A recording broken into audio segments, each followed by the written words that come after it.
Avec un peu plus de 125 milliards de barils de pétrole et ses 850 trillions de pieds cubes de gaz, l'Afrique entend s'industrialiser, promouvoir la connaissance et développer son économie pour être à la hauteur de la compétition mondiale. Pour réussir, elle requiert un engagement qui dépasse largement l'ambition locale. À cet égard, le Premier ministre chef du gouvernement Anatole Koliné Makosso, présidant la 4e conférence et exposition sur le contenu local, a affirmé que le Congo poursuivra sa contribution aux missions de l'APO. Nous réaffirmons notre engagement à soutenir les initiatives de l'APO, en particulier celles visant à renforcer le contenu local, à promouvoir le commerce intra-africain de l'énergie et à développer les technologies et les capacités humaines locales.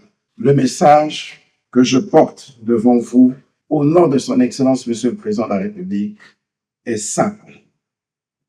Le contenu local est le levier incontournable de notre souveraineté économique, de notre croissance, de la diversification de nos économies et du développement économique et social de nos pays. Brazzaville sera le siège de l'APO selon l'annonce officielle. Les travaux de construction sont désormais largement avancés. J'ai le plaisir d'annoncer que les travaux de construction de la tour de l'APO sont presque terminés. Et nous attendons avec impatience de ménager le secrétariat de son siège temporaire à son siège permanent d'ici au premier trimestre de l'année prochaine.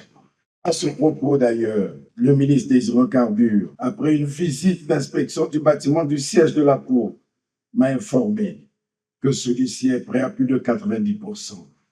Le gouvernement prend les dispositions nécessaires pour la tenue du premier sommet des chefs d'État de l'APO courant le premier semestre 2026. Alors que le Congo connaît une phase prospère dans le pétrole, le gaz et l'énergie, le gouvernement affirme sa volonté d'élargir le contenu local à d'autres secteurs essentiels, a dit en substance le Premier ministre Anatole Koliné Makosso.